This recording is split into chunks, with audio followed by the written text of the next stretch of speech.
Hello everybody, and Jess here, and welcome back to Hataraku maou-sama Season 2, Episode 7?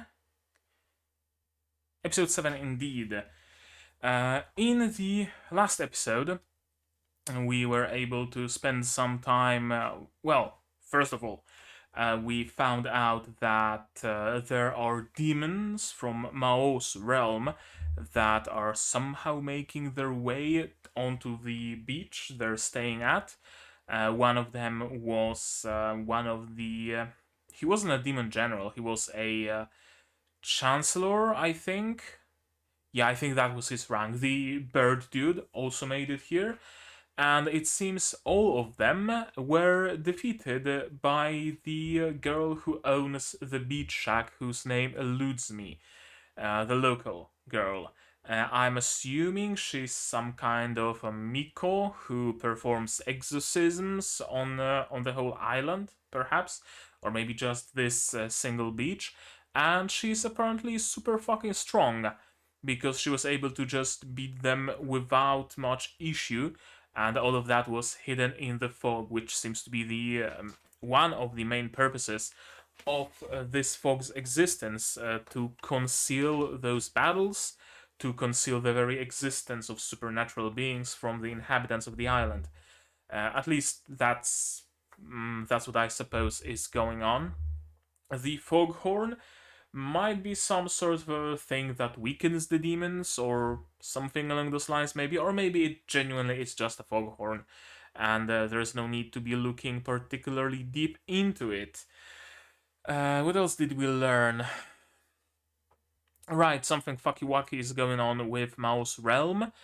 I think there is someone like tries to conquer it, or maybe it's falling apart, something along those lines. Because otherwise, the Bird Chancellor wouldn't be here, since he was left in charge of the kingdom after Mao has fled. So the fact that he's here means there's nothing to rule, there's nothing to govern, or the situation is so dire that they went on to seek Mao out, which doesn't seem to be the case from what they're saying. So, many things are happening and shit is hitting the fan from all sides, right? One, there is some shenanigans going on in Mao's world. Two, the girl who's giving them a job is an exorcist or something like that, so it's gonna be interesting to see where it goes. It can go in really any direction. So how about we just see in which direction exactly it's going, right? I'm gonna give you your subs because you're gonna need them to sync up your own copy. My sound because I'm gonna need it to, well, hear things. That's what sound is usually used for, isn't it? And I'm also gonna need to ask you guys for your support, monetary on Patreon or Throne, links in the description, or non-monetary, because you can share my content, spread the word about my stuff completely for free. It costs nothing, and it still helps the channel very, very much. Okay, Hataraku maou-sama Season 2, Episode 7 is gonna be starting in 3, 2, 1, go.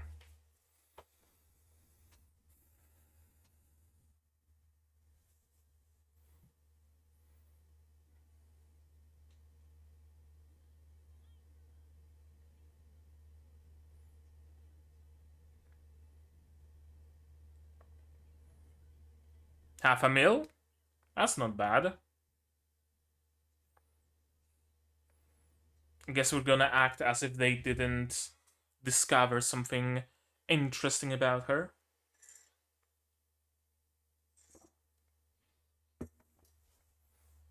Selfie at the end of the day. Yeah, apparently.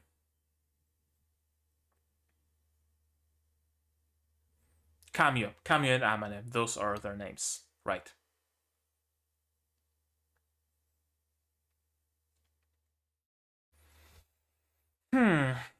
What did Emmy discover? Or are they just banding together to go and discover what's going on?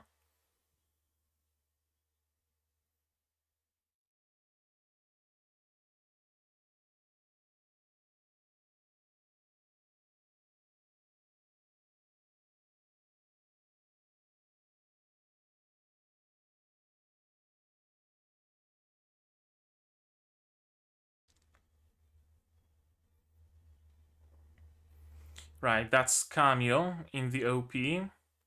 We haven't seen the Afro dude yet, so I'm guessing that's one character that's still left for us to meet. Probably one of the angels, since he was there with Gabrielle.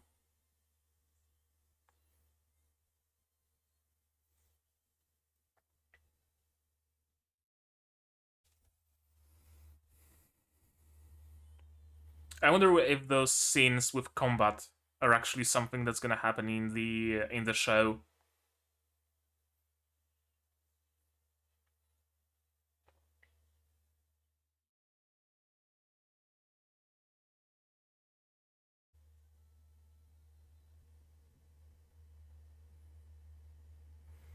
Okay.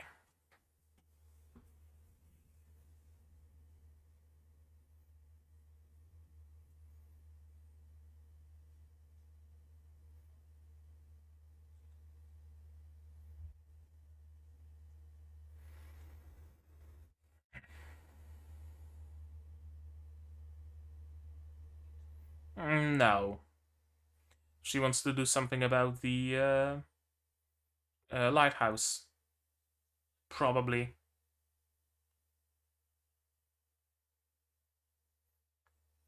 Emilia's mother, perhaps? Disguising herself as a human?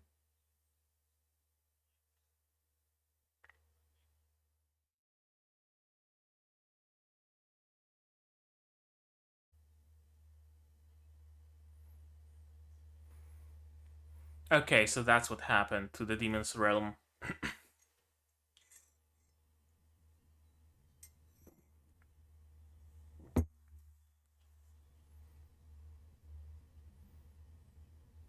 Emilia's sword.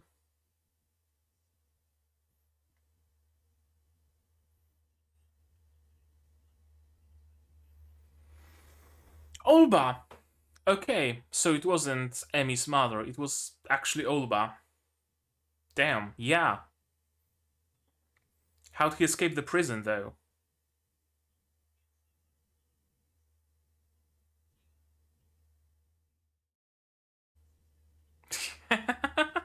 Pokecher, sure. Because Oguro is listening in. Yeah.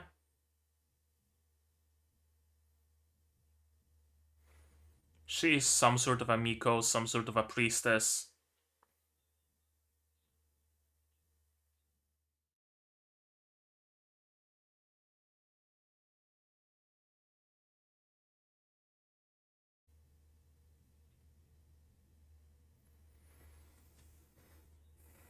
He was targeting the sacred sword, so he aimed his like teleportation spell or whatever. Yeah. So Olba has a means of detecting shards of Yesod.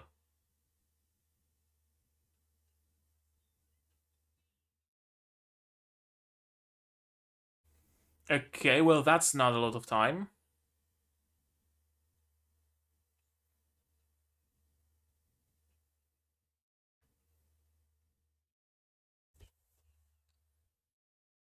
Well, not if there are literal hordes of them. Also, yeah, Olba might be joining them.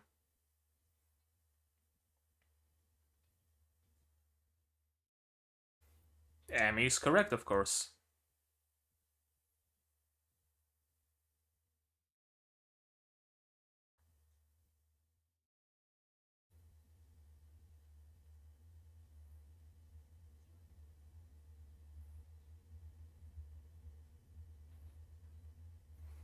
Ah, right. Yeah, makes sense. I didn't trust you to not lie to me, but I trust you to not lie to Chiho.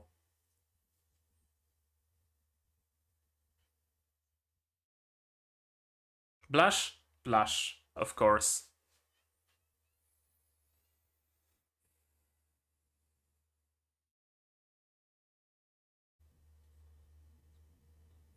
Yeah, there's only like four of you. Five including Crestia, six including Cameo. You brought a sword.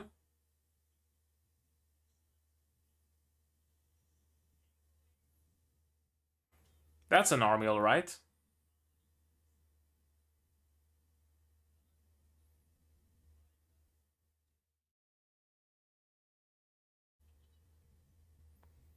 Vitamin H.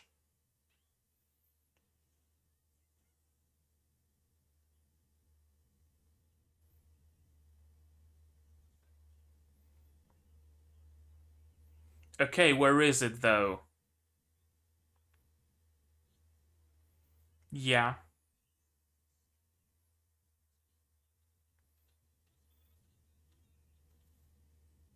Okay, they left it home? Or... Oh, hello, Amane. And here's the sword.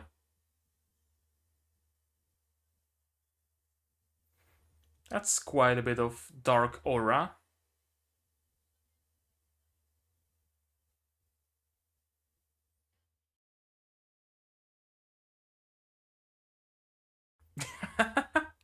Yeah, that's a good point.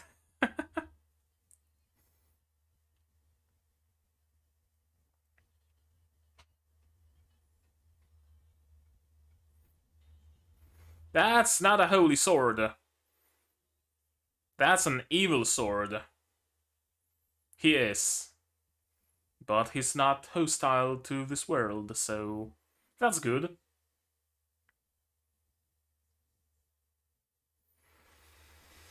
Cue the explosion of evil power? Or not?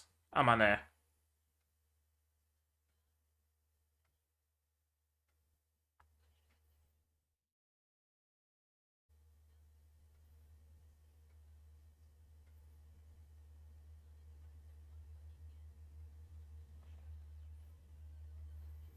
Ogro means great darkness, apparently. Okay.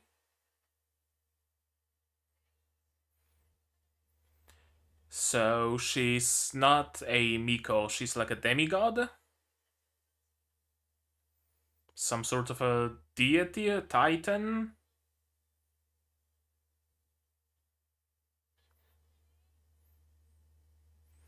A, whatchamacallit, a child of a human and an angel.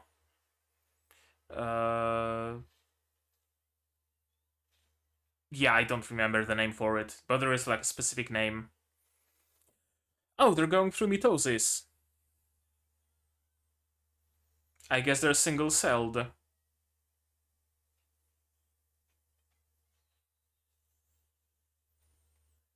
You should summon some armor, I think. Why can you not kill them?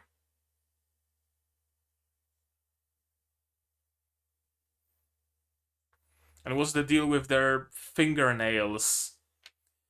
Initially, I thought it's something like, I don't know, some ritual thing or something, but no, they just have really long claws on just one finger in each hand.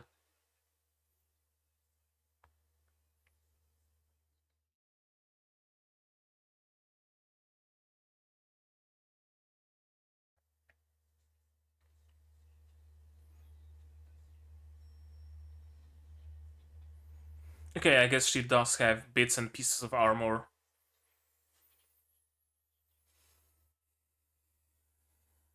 Power up. Nice to see. I'm guessing Emilia might be able to absorb this guy's Shard of Yesod as well to power her sword up even more.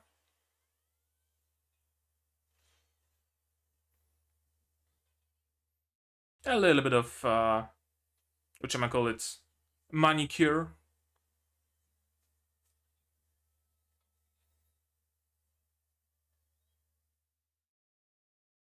Sure.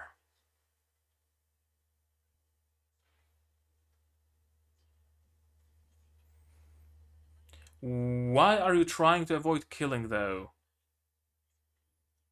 Please do. Yeah. Yes, you have. Weirdly so. Hello, Demon King Satan. Hello, Ashia, Alsiel.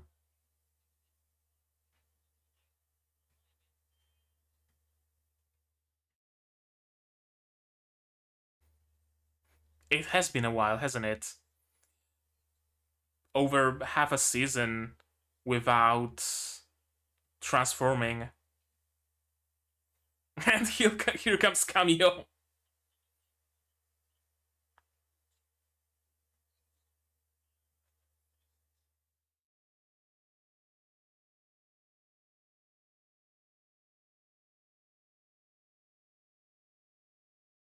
Indeed. You're not mistaken.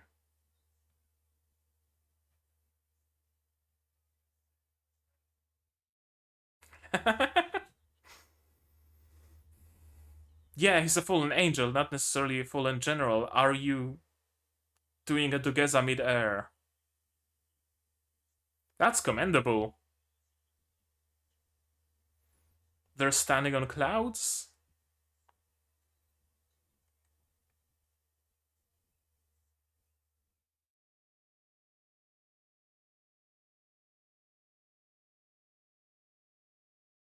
Okay, so it was a play.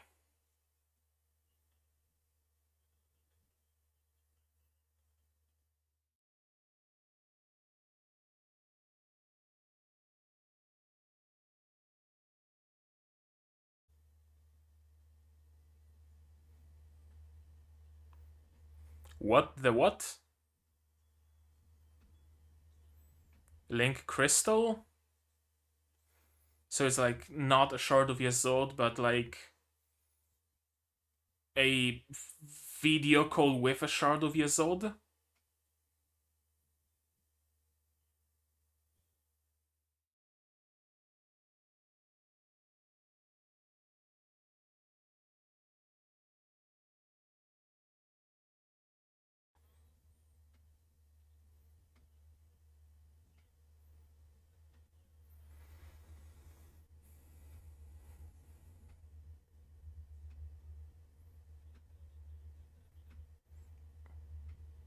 Okay, what are you planning there? Quite a trip. Why? Oh, okay. That's a move to make.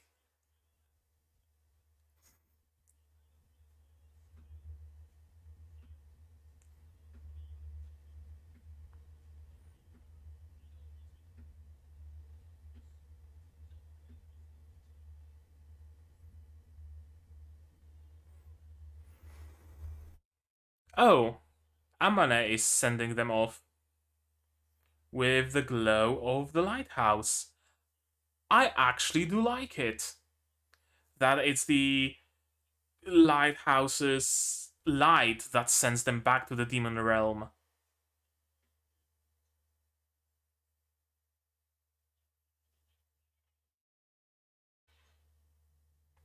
And he got blasted in the face.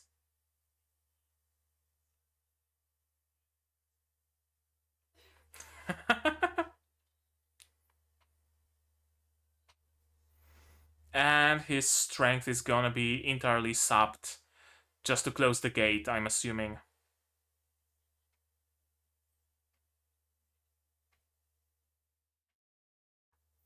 Okay, they're working together now.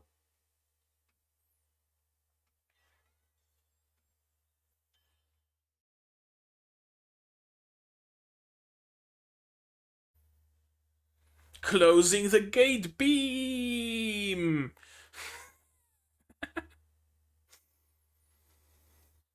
And done. I was expecting a fight. I guess we didn't get a fight. And yeah, of course, they use their own strength.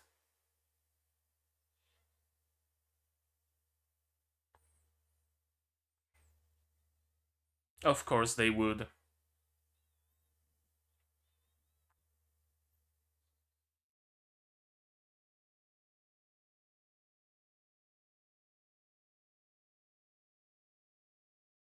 I mean, good thing they were fighting over the ocean and not on over the land, because they landed semi-safely in water instead of splattering onto concrete.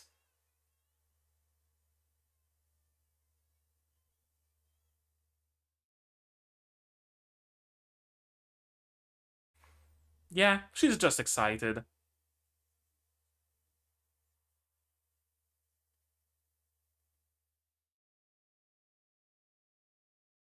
Okay, Amy is changing.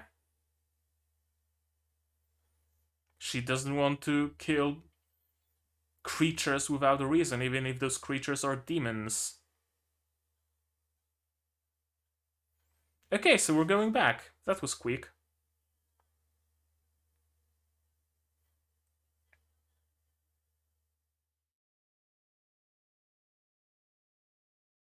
How exactly? Oh.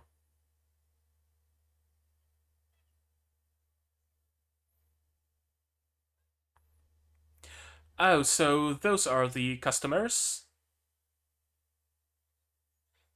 Shadow people?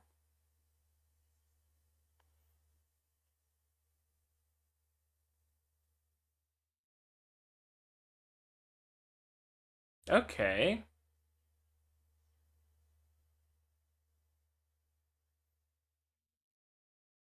Okay, figures.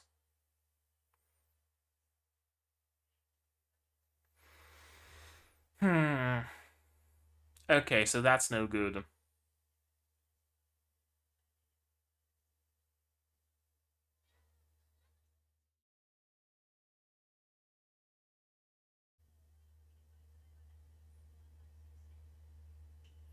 And they're instantly teleported out. Oh, daughter of Bina. Darth. What the fuck is Darth? I need my notepad. Fuck, notebook. I know what is Bina. It's one of the things on the tree of whatever. And I forgot what the word was.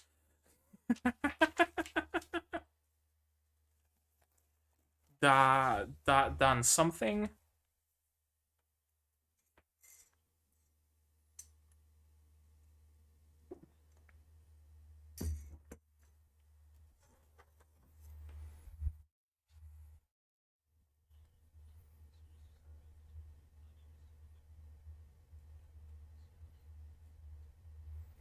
True.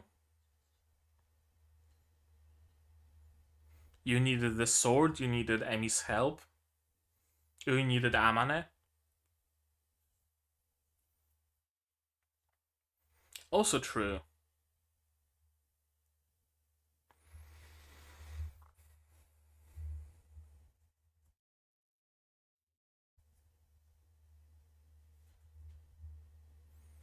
Yeah, conquer the human realm and make them your friends as well.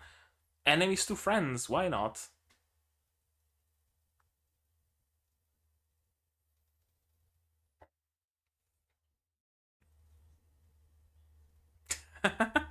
Close enough.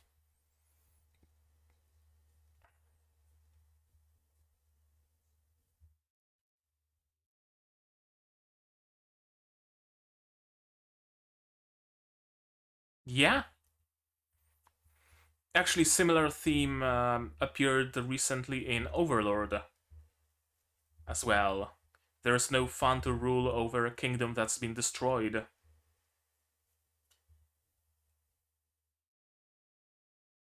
Oh.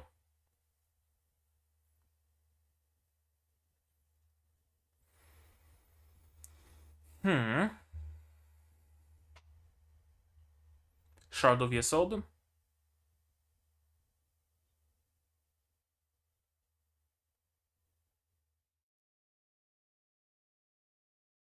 Yeah. Absorb it.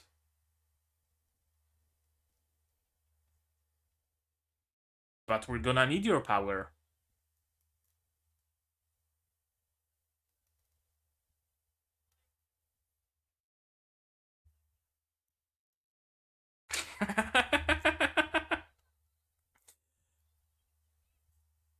Yeah, and he's going to dominate.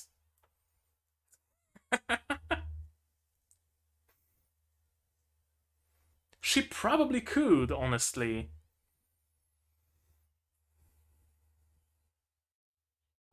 No, he's not. He's not listening. He's just chilling. Okay. Not an awful lot has happened in this episode. Mostly just confirmations of things we already knew. Right? That Amane is special. That there's something fucky wacky going on in the demon realm. We got some explanations, some confirmations, some decent, like, closing of an arc, I guess you could call it. Very, how should I say it? Very calm, very easy closing of an arc. It didn't end with like a huge battle or anything super exciting, any huge reveal, right? It was just a very mellow kind of closing to an arc. I don't mind it every now and then, so it's fine.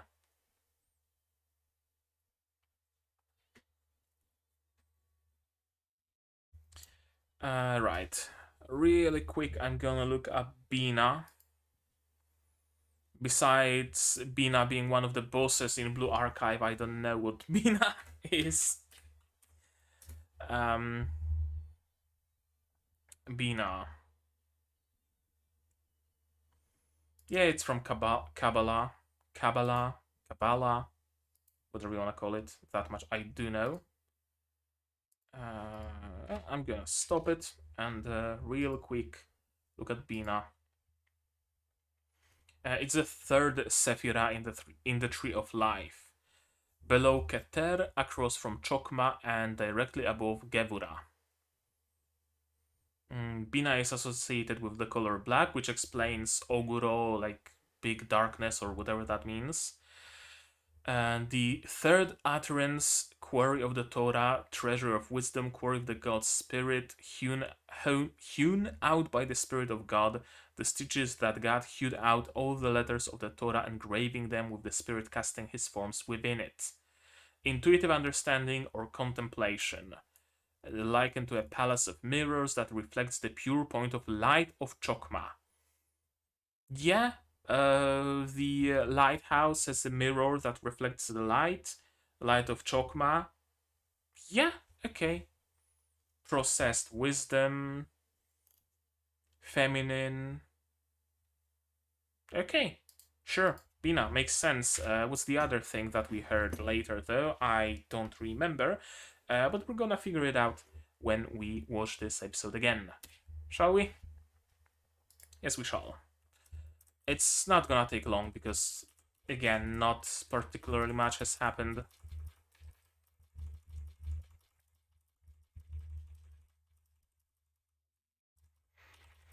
Hmm. Yeah, the demon realm was split into those who want peace and those who want war, essentially. That's about the summary of it.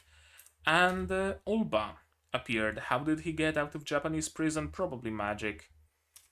And whoever would gain the sacred sword would gain supremacy over all three worlds. Of course, he spun up some story to have the demons help him find the sword. I'm assuming he might have fed the same story to humans, maybe even to angels. Military hardliners were deceived, yeah, and rose up to seek vengeance, of course. And the demon realm was split.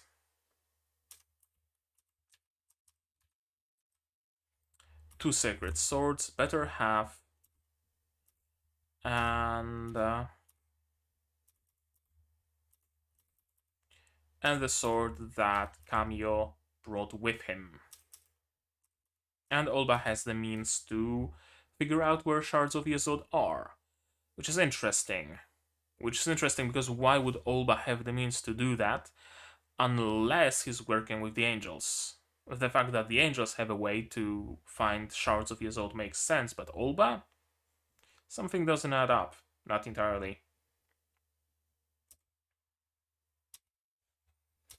And yeah, they're arriving at midnight, of course.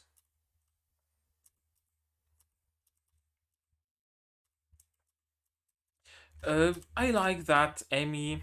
Although, do I like it? I'm usually not a huge fan of like tsunderes, but with Amy, it kind of works, right? Because there's that like cognitive dissonance. You know, Demon King as that mythical, infinitely evil creature that slaughtered all of your brethren and your family and destroyed your lands and whatnot. And that's your understanding of what a demon lord is. And then you meet that demon lord, and it's nothing like you thought, right? Like Mao said sorry and apologized for killing all those people, right? And now he's acting all friendly and all fine, and he's a productive member of society and whatnot, right? There's a lot of that cognitive dissonance. So the Tsin element is there because she sees him as a demon lord, right? Demon lord Satan. And then there's the Dere element of seeing him as what's his name in this world? Mao Sadao, right? Two people kinda sorta in the same body. And that actually justifies her being a tsundere. And I like it.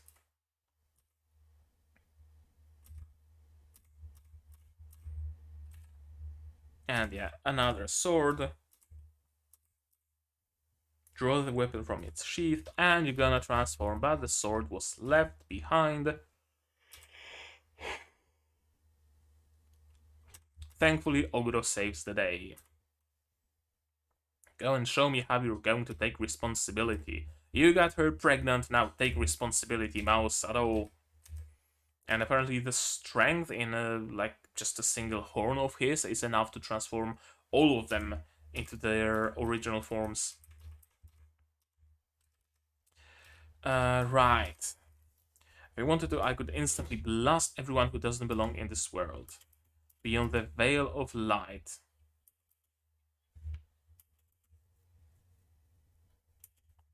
Okay, more of the introduction, please.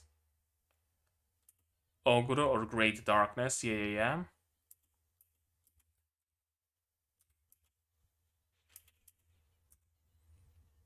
What was that about being a daughter of Bina or whatever? Or was it later?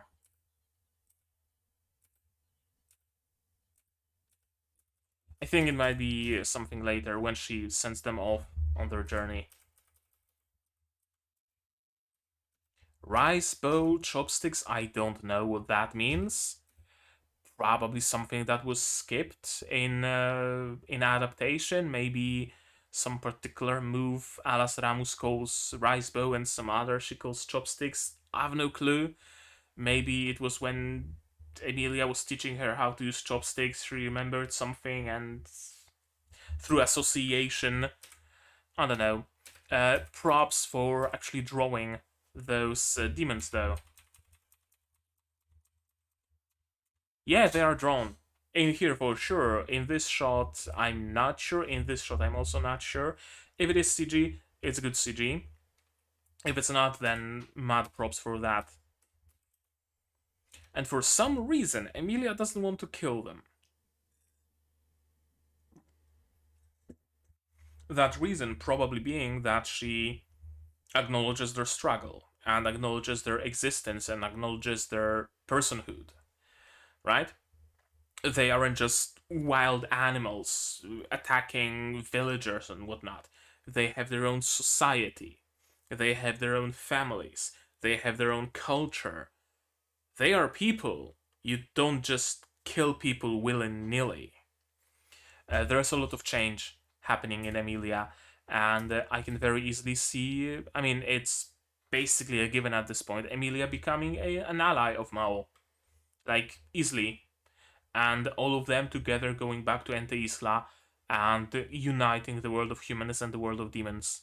under a single banner. I can very easily see that being the case. And this is something. Some pendant that like transmits the light of a shard of Yesod, or serves as a portable detector. That's the vibe I'm getting. It's as I mentioned before, it's kind of like a video call with a shard of Yesod that allows you to seek them out easier. Like, I don't know, you being at a store and you video calling someone and showing them the products so that they can tell you which one to pick. You know, that kind of deal.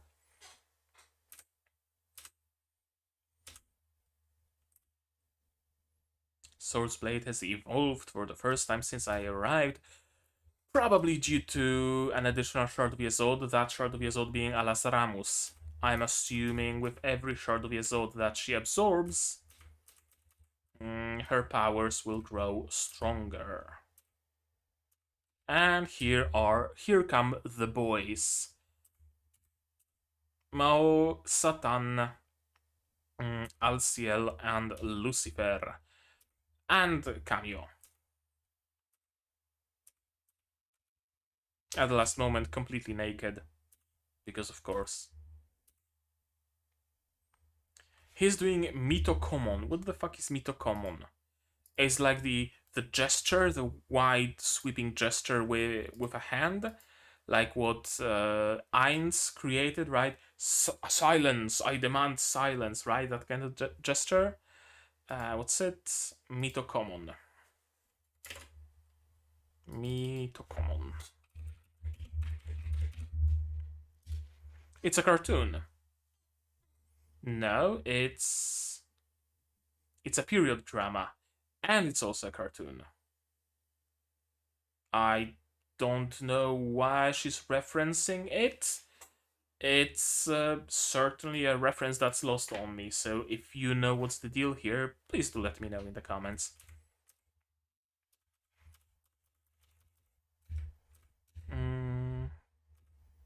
And this is good. This is good because it means that Barbaricia is actually smart, somewhat, to some degree. Not smart enough to ask Cameo for for agreement, but smart enough to not be like foiled by Olba. So that's good.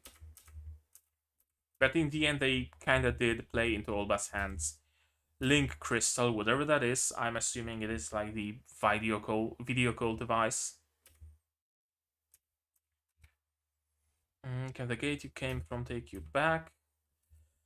This I'm not quite getting. I'd like to send you back, but I'd feel bad if I send you back empty-handed. He doesn't intend to punish you. It'll be a bit of a trip.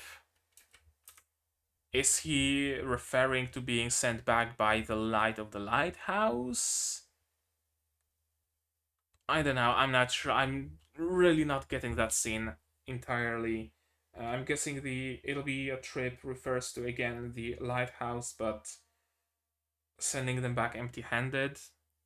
I don't know. His words that the message of King Satan lives is what he sends them back with, not empty hands, but the message. This is cool. That one of the sacred swords is already in my possession. Not just and his derpy fucking face. Ah. It's cool moments, and then it's like derp face.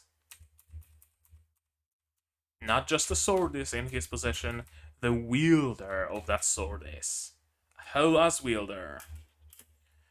I'm building my power to bring peace to the demon realm. And off they go.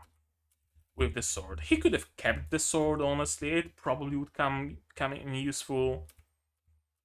I have to close the gate. And yeah, Emilia. This is a nice moment. She's smiling. She's not grumpy that, oh, why the fuck are you telling me to close the portal? Why does it have to be me? Why am I helping you? Oh, I'm telling you that I can. Yeah, I'm gonna help with that. Sure, let's fucking go. Our goals are aligned. And I'm not acting Tsun, I'm acting Dere because our goals are aligned. Cool. Great.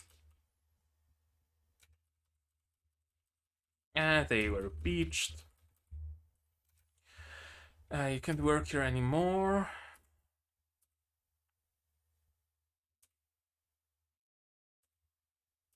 Little too intense for my customers. That part I'm not getting, unless she means a little too intense for the spirits that are coming here. Like they disturb the balance of the sacred place or whatever it was that happened.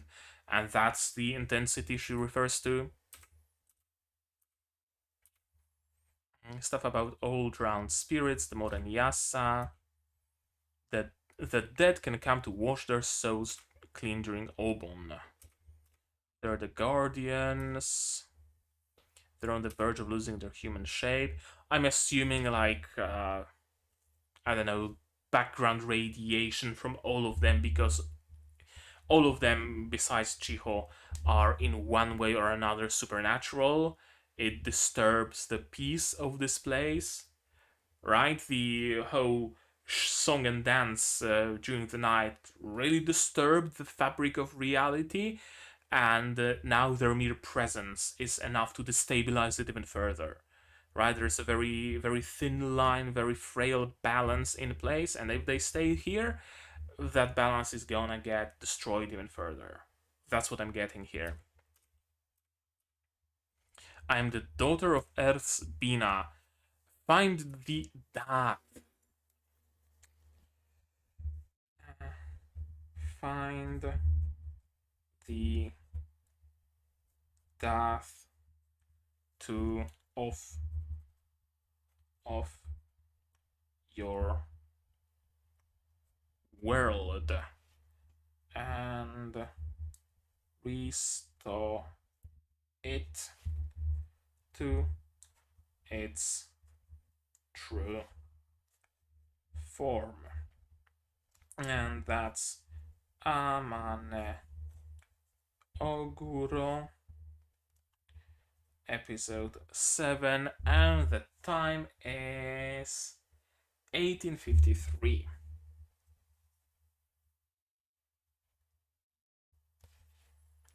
Okay, and now a quick Google. What the fuck is a dath?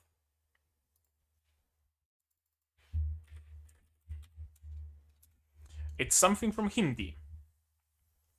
It's an American heavy metal band from Atlanta. That's the first result. And the second, oh no, it's something from Kabbalah.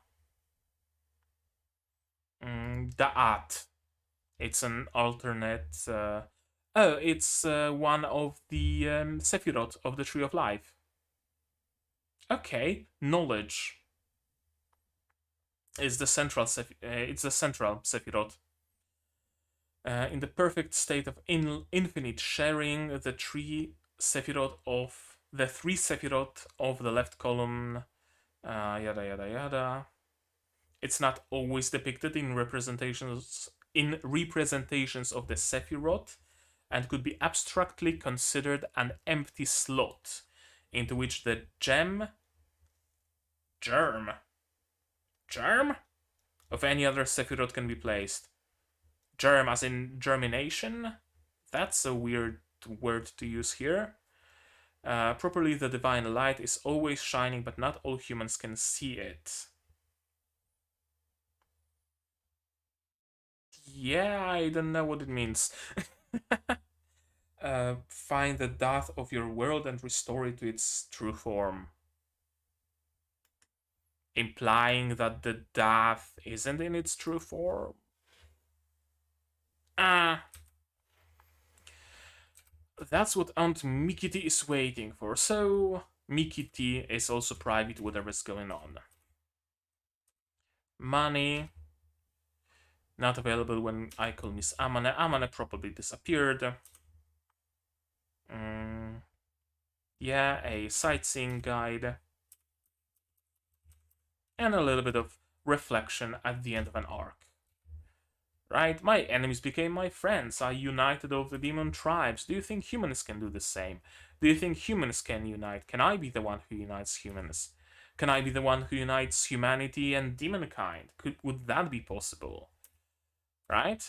I like the line of thinking of Mao. He's not conquest for the sake of conquest, he's conquest for the sake of unity, essentially. And yeah, all the wonders that humans produced, don't you want to rule over them? Yeah?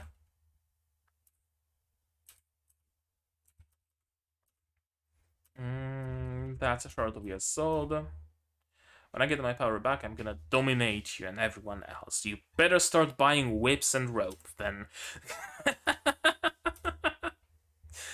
uh, and yeah, everybody's arguing, and Mao is just chilling, looking at the sky. That's a very cool moment of Mao just being genuinely content. Not happy, not joyful, but content. I always like the contentment, being content. That's a great feeling. And that's it.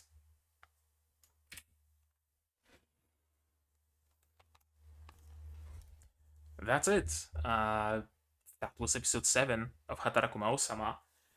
And it just served to close an arc, right? To fill, not even fill, kinda, fill the gaps, confirm things that we kinda knew but weren't sure of, to give us some new insight into some things. And that was essentially it. And we kind of sort of have a new goal of finding the death of this world, whatever that means. I'm assuming that's what we're gonna be doing next. Or maybe we're gonna be looking for more shards of Yesod. Or whatever else we're gonna be doing. Ah. Does anything need to be said about this episode?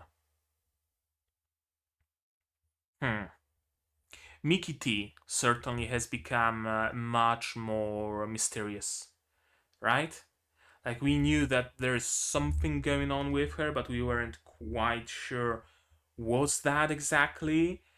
Now we know that Amane Oguro might not be entirely human, so maybe Mikiti herself isn't human. Could she be Bina? Could she be somehow related to Bina? Right? There are all sorts of questions about Mikiti. I'd wager that they're gonna keep it mysterious, that they're not gonna come up in one of the episodes and tell us, hey, yo, here's the deal with Mikiti. No, she's gonna remain mysterious until the very end of the series, until the very end of the source material included. That's my prediction, and I'm gonna like that, because that's in my opinion, that's the most correct way to handle her. I don't want the mystery blown in this case. All I need to know is that she is indeed a supernatural being. Mm-hmm. Anything else? Right, one more. One more thing. In season 1, the boys were looking for a way to restore their magic, right? We're looking for magical places, magical spots, and things like that, right? Stonehenge, pyramids, etc. But the general consensus was that there is no magic in this world. Well, this couple of episodes proves that to be false. There is some sort of magic, some sort of a supernatural power in this world that Amane Oguro uses, or perhaps is a personification of. There's the concept of Bina, there's the concept of Yesod, of Tree of Life, right? So it's not a world devoid of magic. And what that means is that technically Mao could do something, could use something from this world to recharge himself and regain his powers. Food for thought. I guess I'm gonna end it here because there isn't all that much to say about this episode. So yeah, maybe you guys, maybe you have something more to say, and if so, do that in the comments down below. What did you think of this episode, of my reaction, my theories, stuff like that? Don't spoil me anything. Please, no spoilers. I know the source material is far beyond this point, and I don't want to know that stuff. I want to experience it all myself, completely and utterly blind. That's how I like to consume media. Like this video if you liked it, dislike it if you disliked it, but tell me why so I can improve. Subscribe to the channel to be notified of future releases of not only Hataraku Maou-sama, but also Madoka Magica, Simfuguro GX, Overlord Season 4, Yofukashi no Uta, and Ruby Ice Queendom. Those are all the shows I'm watching right now, and I also stream sometimes, so that's another thing to look forward to. Support the channel if you want monetarily on Patreon or Throne, links in the description. On Patreon for $10 a month to get early access to non-seasonals like Madoka Magica, like Symphogear. For just $1 you get a role on the Discord, and you also get a place in the credits that you're gonna see very shortly. And on the Throne you can pitch in towards my purchase of new gear, like a proper camera, better lighting, stuff like that. And if you don't want to spend any money whatsoever, you can still help the channel a lot by sharing my content, spreading the word, telling your friends, your family, and the complete strangers on the internet that there is a channel like this and creates content like this, and maybe you want to check it out. Costs you nothing and really helps the channel grow. And of course, Discord, you can join it, completely open, free to everybody. Link here, link in the description. So feel free. And yeah, that's gonna be it from me for today. So as always, you guys do all the good stuff, and I'm gonna see you in the next one. Cheers. And here's the credits I mentioned. You can be one of those people if only such is your desire.